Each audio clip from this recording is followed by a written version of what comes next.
ಮೋಹಿನಿಯ ಕಾದು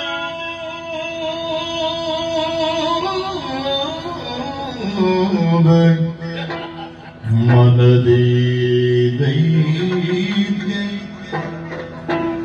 ಮೋಹಿನಿಯ ಕಾದ ಮನದಿ ದೈತ್ಯ ಅಮಮ ಮಾನಿನಿ ಅಮಮ ಅಮಮ ಅಮಮ ಮಾನಿನಿ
जग मन मोहने जग मन मोहने मानिनी रोने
ಸ್ವಪ್ನಲೋಕದಲ್ಲಿದ್ದೇವೋ ಅಲ್ಲ, ವಾಸ್ತವವು ಇಂತಹ ಸುಂದರಿ ನೋಡಬಾರದೆ, ಪರಮ ಸುಂದರಿ. ಬ್ರಹ್ಮದೇವರನ್ನು ಹೇಳ್ತಾರೆ, ಭೇದ ವಿದ್ಯದ ಬ್ರಹ್ಮ ಎನ್ನುವ ಹಾಗೆ ಸೌಂದರ್ಯವನ್ನು ಕೊಡ್ತಾನೆ. ಆದರೆ ಏನಾದರೂ ಒಂದು ಕೊರತೆಯನ್ನು ಹೆಣ್ಣಲ್ಲಿ ಇರಿಸುತ್ತಾನೆ. ಆದರೆ ಇವಳನ್ನು ಸೃಷ್ಟಿ ಮಾಡುವಲ್ಲಿ ಬ್ರಹ್ಮದೇವ ಯಾವ ಕೊರತೆಯನ್ನು ಇವಳಿಗೆ ಮಾಡಲಿಲ್ಲ. ಪ್ರತಿಯೊಂದು ಅಂಗಗಳು ಪರಿಪೂರ್ಣವಾಗಿದೆ.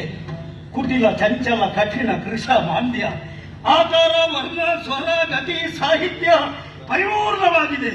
ಕೆತ್ತುವಲ್ಲಿ ಮೆತ್ತಿ, ಒತ್ತುವಲ್ಲಿ ಒತ್ತಿ, ತಿದ್ದುವಲ್ಲಿ ತಿದ್ದಿ, ತೀಡುವಲ್ಲಿ ತೀಡಿ. ಏನು ಮಾಡೋಣ? ಕಂಡ ಮೇಲೆ ಮಾತನಾಡಿಸಬೇಕು ಎನ್ನುವಂತ ಆಸಕ್ತಿ ಹೆಚ್ಚಾಗುತ್ತಾ ಇದೆ. ಸರಿ, ಬಳಿಗೆ ಹೋಗಿ ಮಾತನಾಡ್ತೇನೆ. ಹೇಗೆ ಸಂಬೋಧಿಸೋಣ? ನೀರಜಮುಖಿ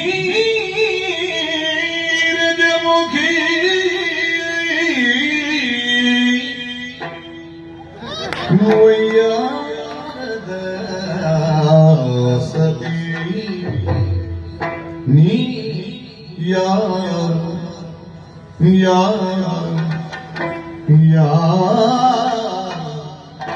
ನೀರಜಮುಖಿ ವಯ್ಯಾರದೆ ನೀ ಯಾರು ಕಲಿತೇನೆ ನೀ ಯಾರು ಕಲಿತೇನೆ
ಕೃಪಾನದ ಬೀರಿ ವಿಜಾನವ ತಿರುಗಿದು ಕಾರುಣ್ಯವಾಸಿ ವಾರಣ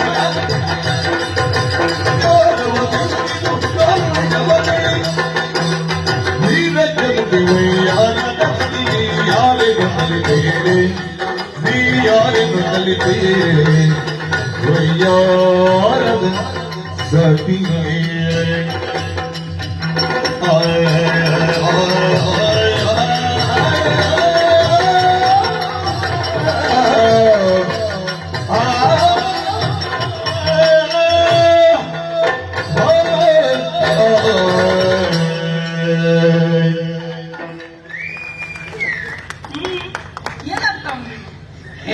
ಗೊತ್ತಾಗ್ತಾ ಇಲ್ಲ. ಓ ನೀರಜಮುಖಿ, ಯಾರು ನಾನಾ? ನೀನೆ ಹೌದಾ? ವಯ್ಯಾರದ ಸಖಿ.